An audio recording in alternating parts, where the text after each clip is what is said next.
Welcome to episode 6 of my series, Public Art and the Economics of Imagination, where I investigate the radical potential of public art by questioning the economic structures that operate behind the scenes. Made with the support of King's College London, Future Narratives Lab and Art School Plus, as well as Professor Schanbaum of Coventry University. My name is Toby Tobias Kidd, and in today's episode I speak with the artist Janette Parris.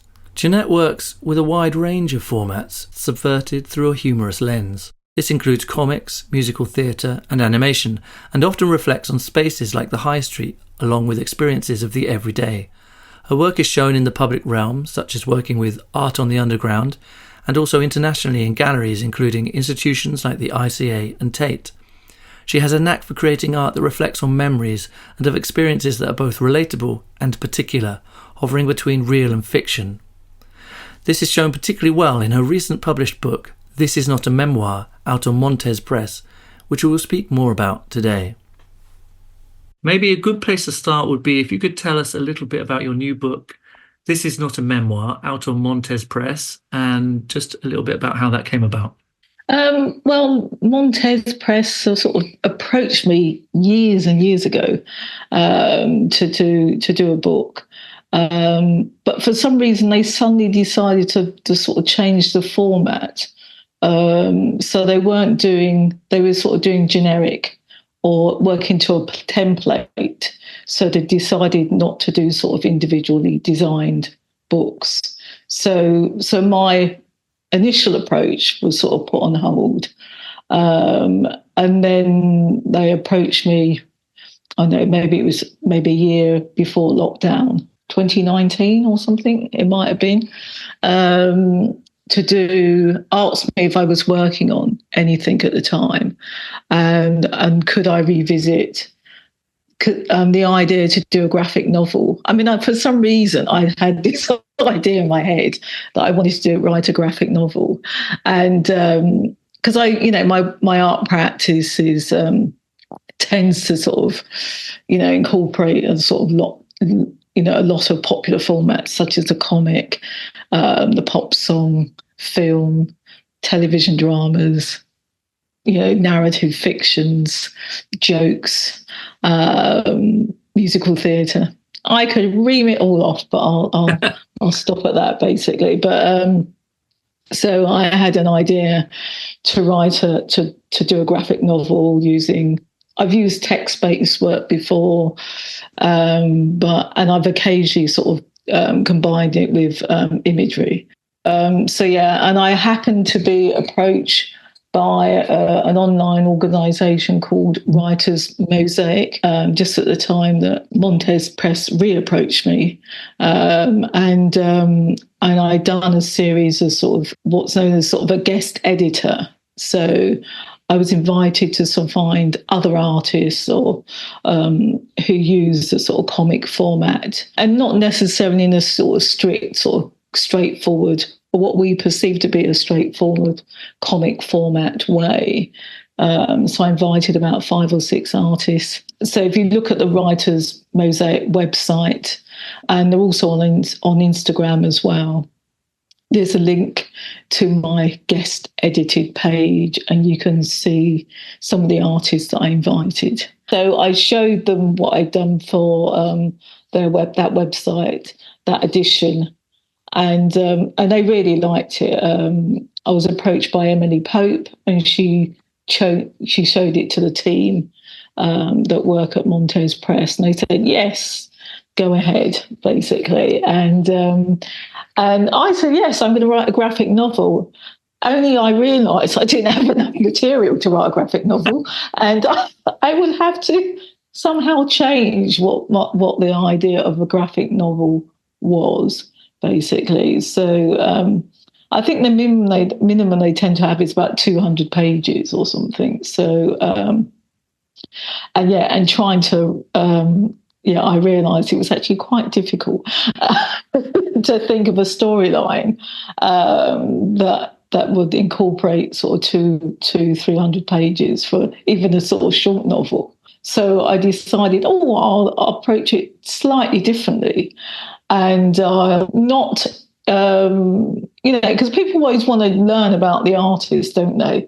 And I thought, well, I'll approach it slightly differently. I'll say it's a memoir, but is it really a memoir, basically? And I've been sort of, my work tends to sort of focus on sort of the high street, local architecture. And so I decided to combine my love of sort of drawing streets and buildings with some sort of may or may not be a nod to my past, really. So you have to decide whether it's fiction or not. So it may be fiction, and it actually may be true. So not that wasn't, I was kind of interested in whether the viewer, whether there was such a thing as the sort of unreliable sort of narrator. Mm-hmm. So, which is a sort of narrative, sort of fiction device. But actually, I could be a reliable narrator. It doesn't really matter either way, basically. So some of the drawings that I've done, sites that don't exist anymore, and then some of the sites have actually changed hands. So there's quite a few. There's a couple of banks, Barclays banks, that I actually used to work for in my youth many years ago, and they make an appearance basically in it as well. So when you've noticed, there's lots of sort of shutting down of high street banks and things like that, which doesn't sound particularly sexy, but it is kind of important actually try and find somewhere where you can do your banking. And not everyone loves online banking, and not everyone. And actually, if you want to get political about it, it's actually cutting out, or quite a large percentage of the population who can't actually use online banking, basically. So they're going to be kind of stuffed in the future because it seems like that's the way it's going. So if you're elderly, have no, online access, you're kind of screwed, put it bluntly, basically, which not many people think about either, really. And I did have an idea for a musical, but somebody said, no one's interested in that.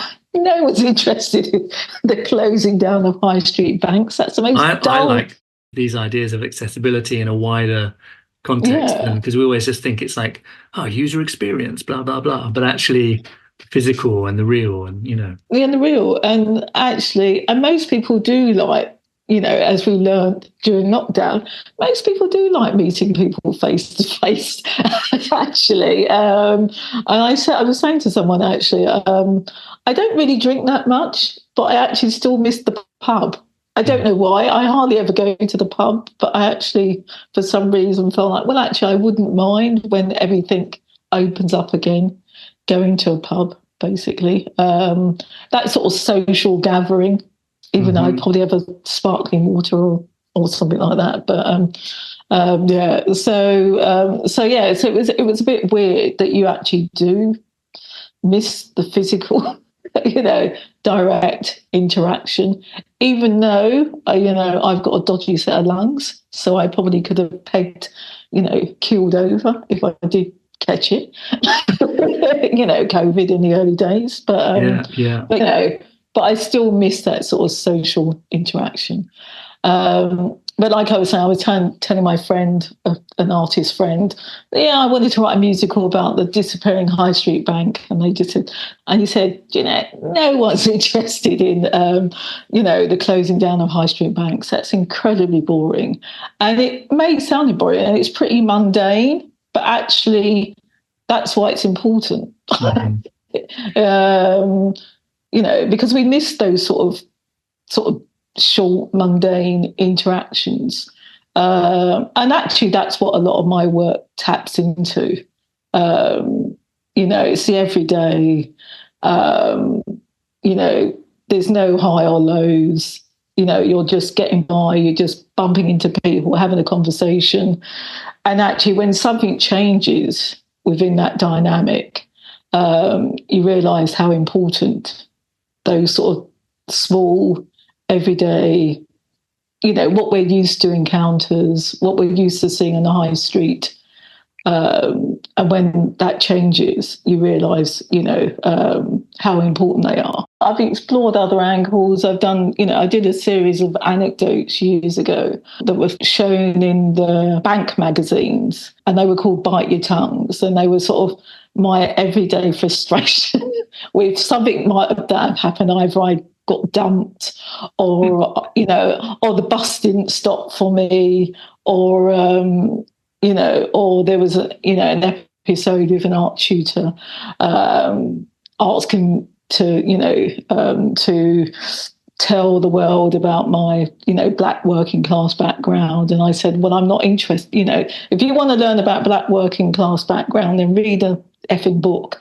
Simply, I'm not here. I mean, it's a series of anecdotes like that. And at the time I said I was interested in abstract expressionism, because I was a painter at the time. But there may have been a sort of push, Janette, you're much more interesting. Your cultural heritage is what we want to know about. But I'm not here to educate you. If somebody wants to do that, fine. But don't expect people to do that, I think. So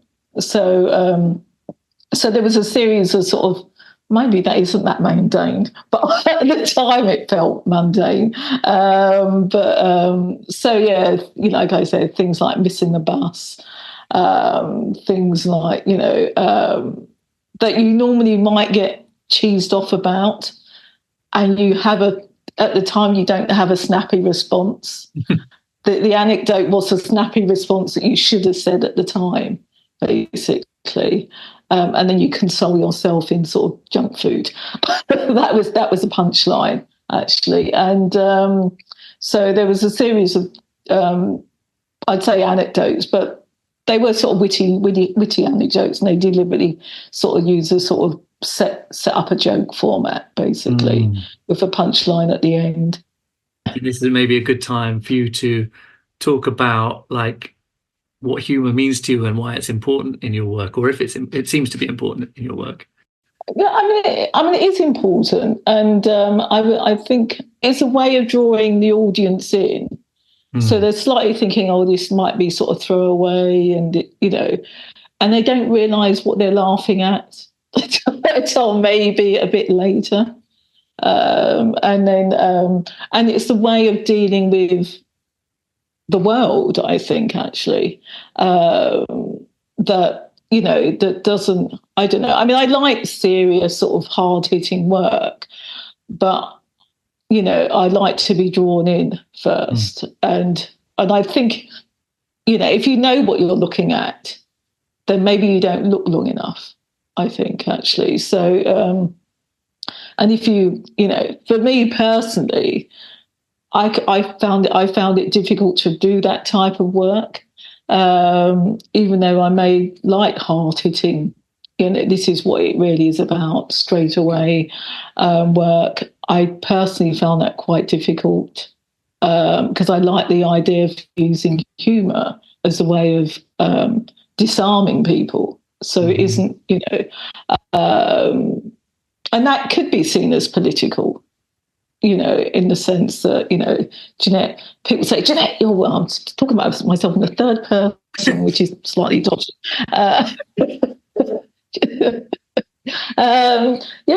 Your work is so throwaway and it's not serious. And if you look at it long enough, it can be seen as quite serious. So there's lots of layers in it. So if you just get the humour, that's fine.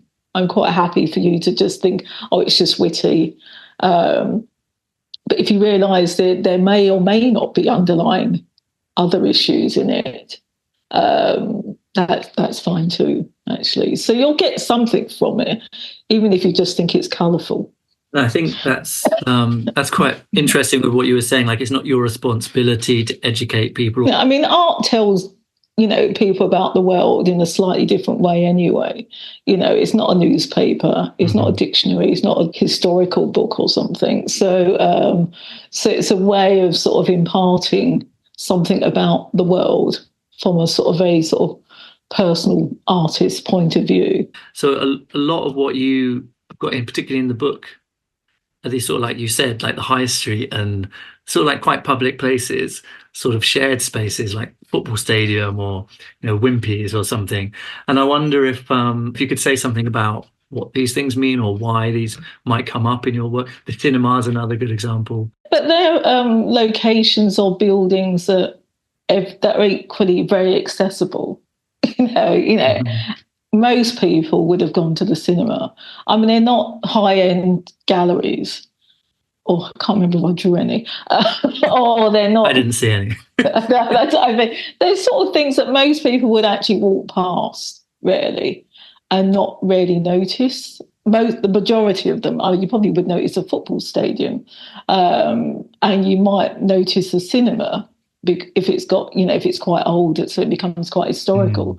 But most people would sort of just walk past the local high street store, the local fast food shop, even the local bank, basically. Those are the sort of things that most people visit without thinking really about it, really. The local, there was one shop, I think, that may have changed hands about 2 or 3 times, I think. There's a co-op, but that used to be a quick save. There's Peacocks, I think, which I've drawn a boarded up peacock, so I might have done. Anyway, there's a Peacocks that's, even if it's not in the book, that's now a Lidl. Even the Camberwell Art School, that's the old facade. Yeah, so it's just the sort of changing. It is, like I said, it's a changing high street. That's it. They are important, but you wouldn't view them as sort of historical, grade 2 listed buildings. Just thinking about like the way that sort of public art memorials go hand in hand very much, and like whether there's any kind of like memorialization or like nostalgia. Yeah, there is a nostalgia. I suppose you can say it's sort of nostalgia by default. I mean, because there's even a drawing of the A13 of an earlier version of the sort of motorway that, and I've got an arrow in the distance to a Canning Town Barclays Bank that doesn't exist anymore. So those things, I wouldn't say I was nostalgic for the A13. I'm just, and all the fumes, basically. But I'm just saying there's always going to be a period of change. And, one thing, even something like a motorway is going to change, basically. And, isn't that Susan Sontag going about the death of the photograph? Or photograph sort of talks about death. So... I think my use of the photograph is kind of important as well, because in the sense that it documents a time, a specific time that it was taken, and I've actually kind of altered some of them, to be honest, actually, because they may have not fit the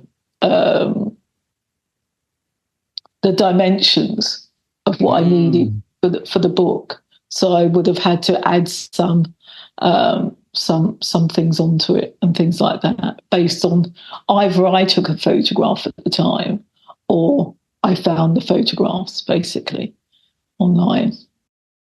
I see. So some of these are like from photographs you had, and then somebody like researched to be like, okay, I want to get this.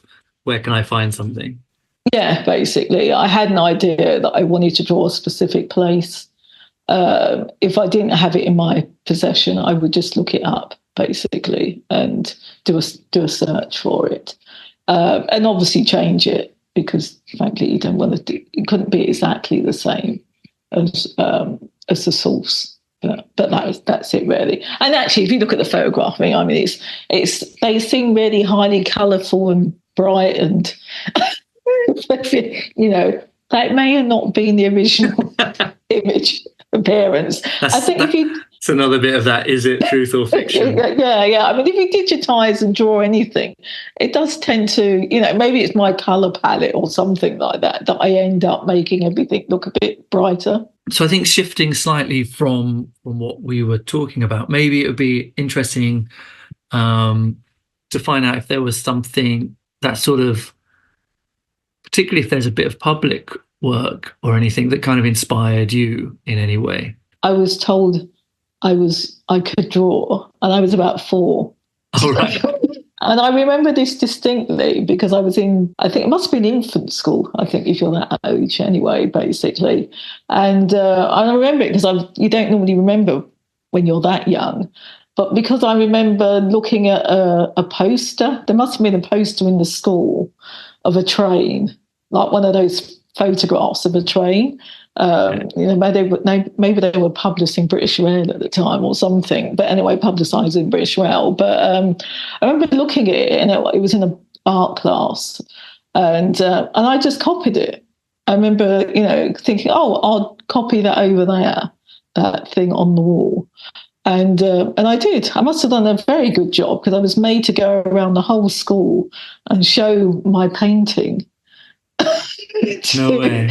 All the kids in the school. Yeah, I was very, very young at the time. And that's probably why it stuck with me.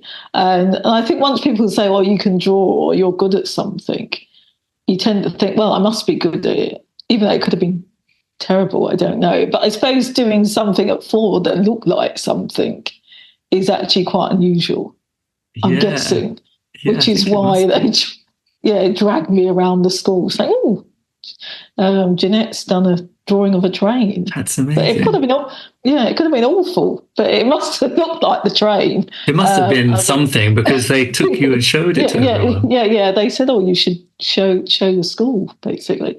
So that stuck with me. And I suppose technically it could be seen as public art because it was in the, you know, it wasn't a book. It was actually on a wall that everyone could see. And I saw it, basically, and just copied it. Public art in general, I tend to go for the less conventional ones, I think, actually. So something like a sound piece like Janet Cardiff or Susan Phillips and the only thing that I could think that is slightly permanent was something I saw recently.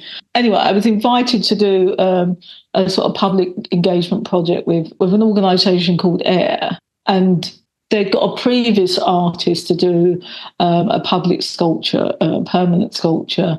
Their decision was to put in a palm tree in this sort of local new build estate. I mean, they'd knocked down the old estate and they built this new Packington estate. And as part of the grounds or the park in front, you know, courtyard, I suppose you can say, but it's a bit larger than that. They planted this palm tree. And I thought that was interesting because it wasn't a statue. And, you know, and obviously they're going to have to think about the upkeep and having to cut the branches down so they don't grow too high. And also they had to make sure it didn't die. Apparently the risky bit was it might die within the first year. Anything after that, if it survived a year, then it's more likely to survive for a hell of a long time. So I thought that was interesting as a piece of public art that's permanent but continually changing. What would have been like one of your first encounters with working in a more public way? And did you find like anything different about that, or like any challenges, like different to working in a studio-based kind of? Yeah, in a public way, I suppose you can say performances, live performances, and the Art on the Underground commission that I did many moons ago, where I did a sort of poster campaign. I had this sort of fictional, semi-fictional band called Going South, basically, because I was living in South London. Apparently it's supposed to be quite rude, which I had no idea until... that's why I said it's like deliberate.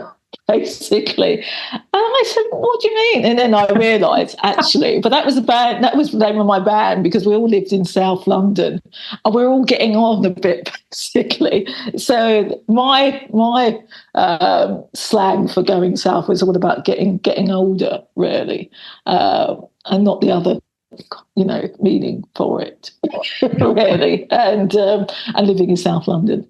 So the band was called Going South, and we managed to get that name through the London Underground system, and then the poster campaign was an image of several posters of the band members in various sort of states of being in the studio rehearsing, just a sort of digital drawings of the band members, and with a bit of text, maybe referring to some disagreement we might have had or pretended to have in relation to the narrative that I wanted to form in Piccadilly Circus Underground.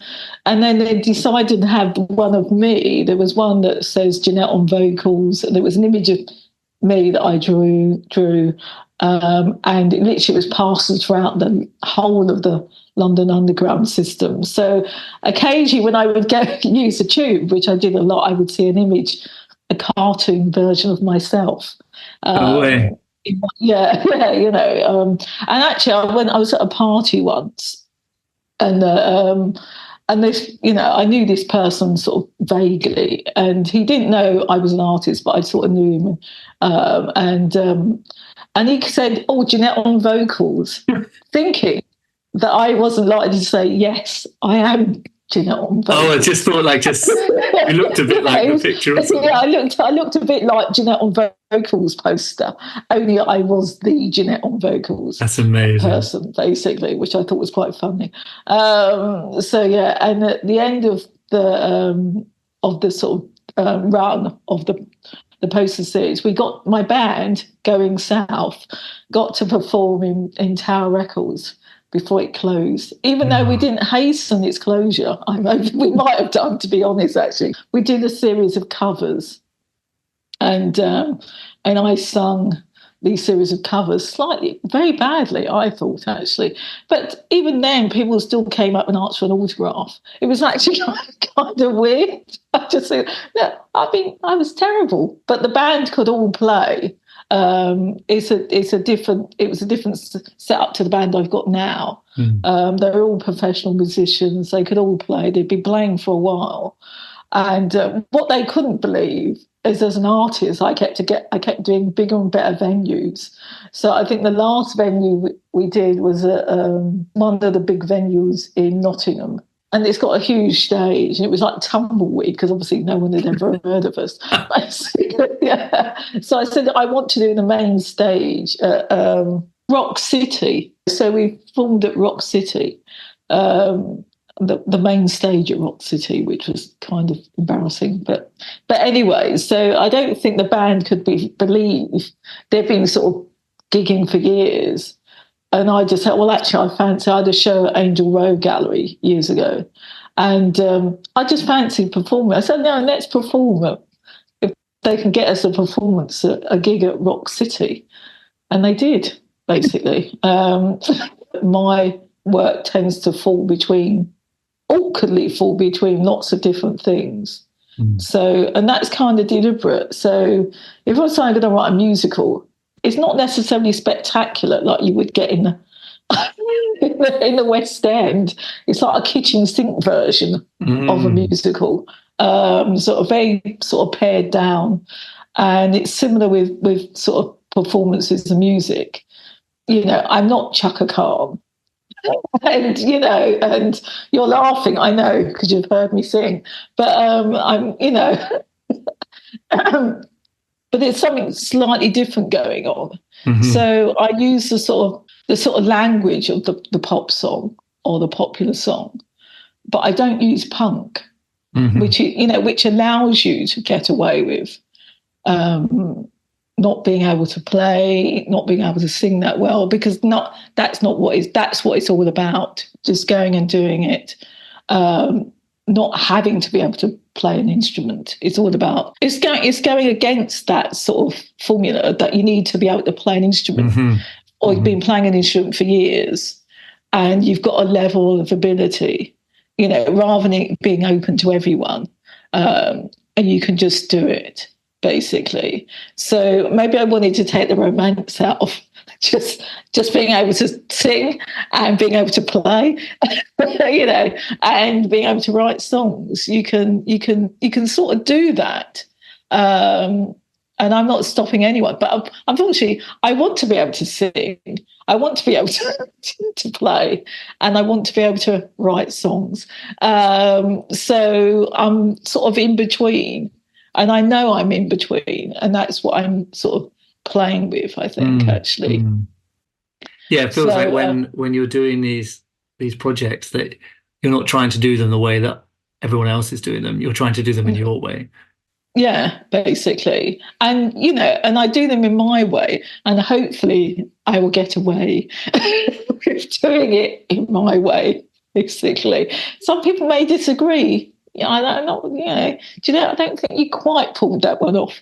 But actually, and again, that's a part of the practice as well, the concept the line between success and failure as well. Have I failed if I don't sing like Celine Dion, or have I succeeded because I've actually gone out and done it?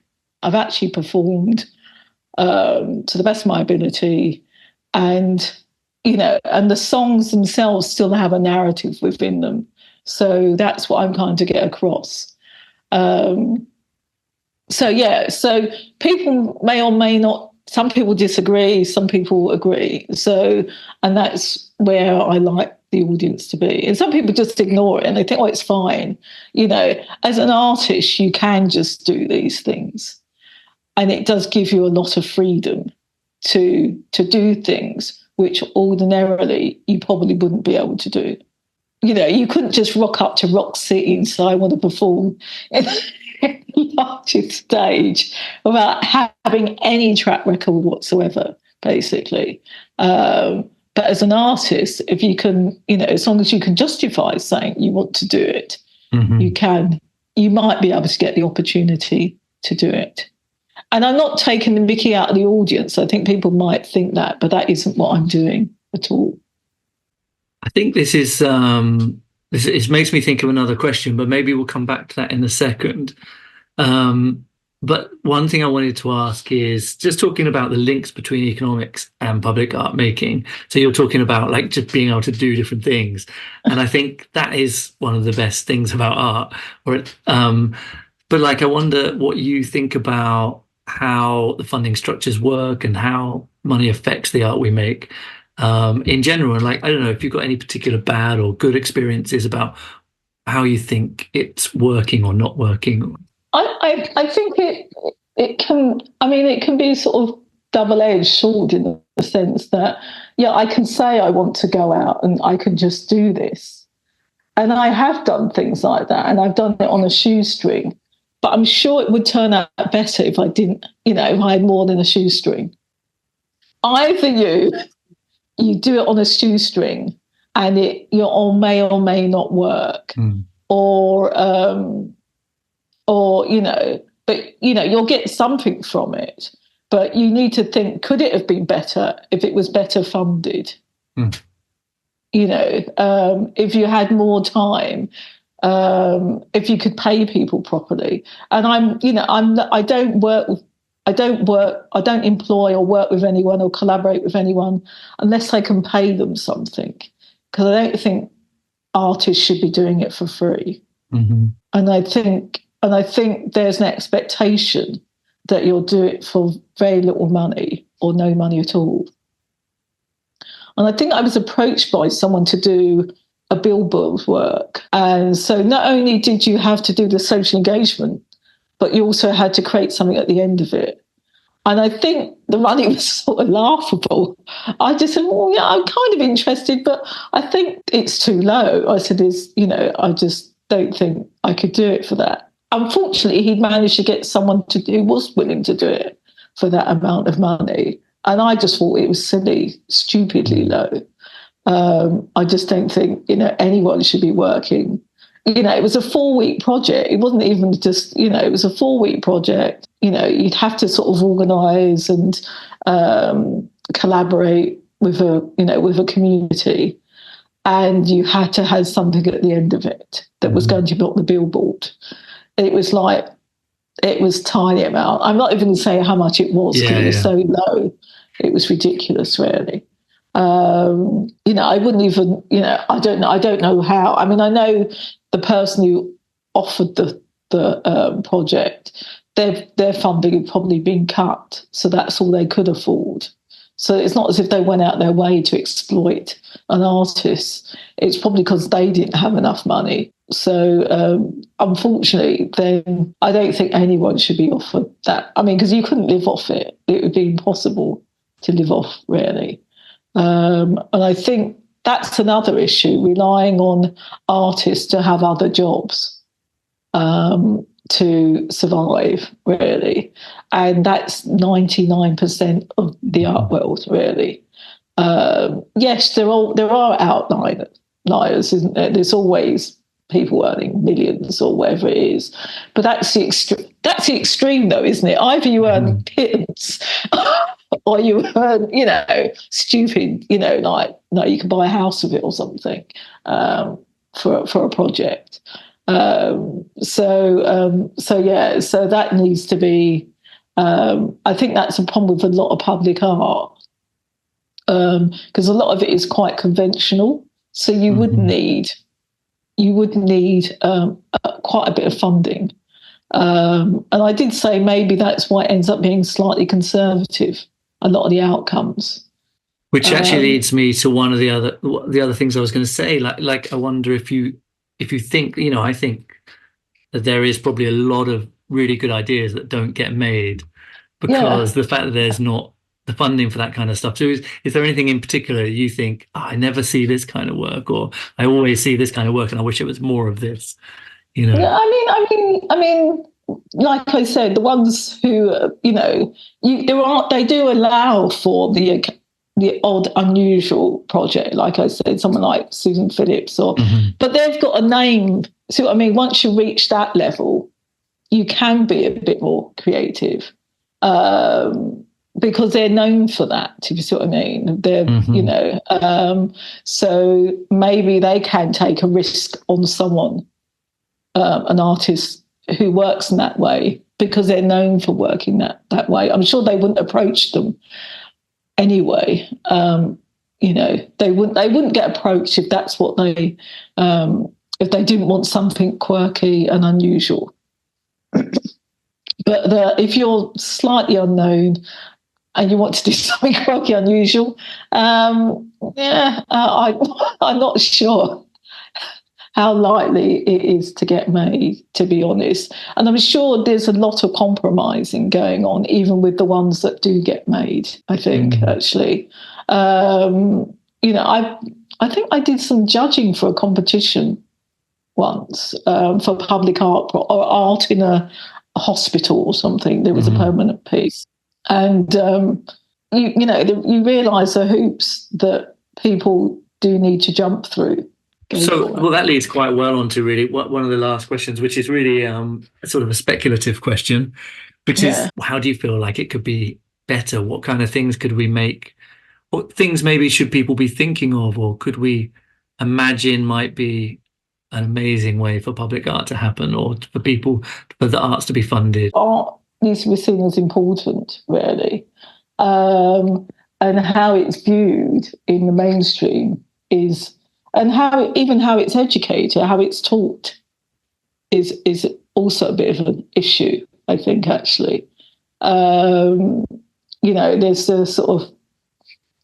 this obsession with, I think, like, you've got to have a skill at the end of it, rather than... But actually, when I think Patrick Bill was mentioning, when you just give some kids paints and paper, they're not self-conscious. They would, if you say design the a new island, or they will be incredibly imaginative.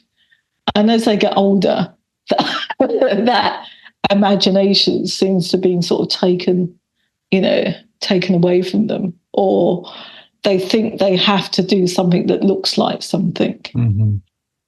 But yeah, I think maybe it's how it's taught, and it takes up a lot of space in schools, and they don't see it as academic. But it is important. The creative industry makes a hell of a lot of money. And it isn't just the galleries. Those associated industry like the film industry, TV industry, graphic design, advertising.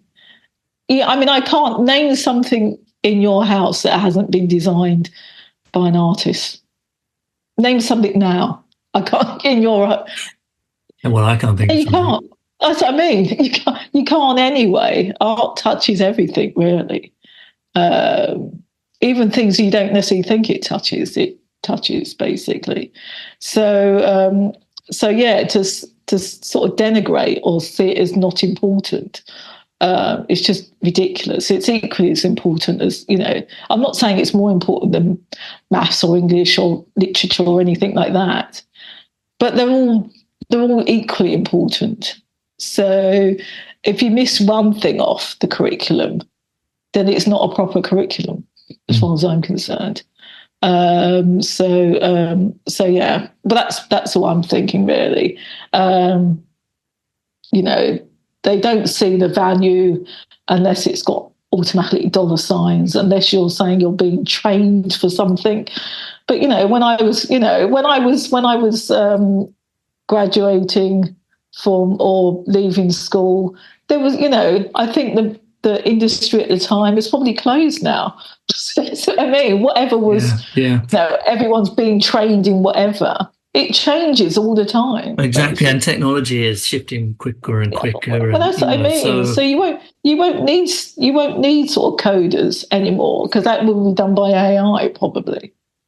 But you'll need artists, because I think, to be honest, it's probably one of the few jobs where you can't replace it with AI. It'd be great if you could tell us what you've got coming up, tell people where they can get your book, this kind of stuff. Okay.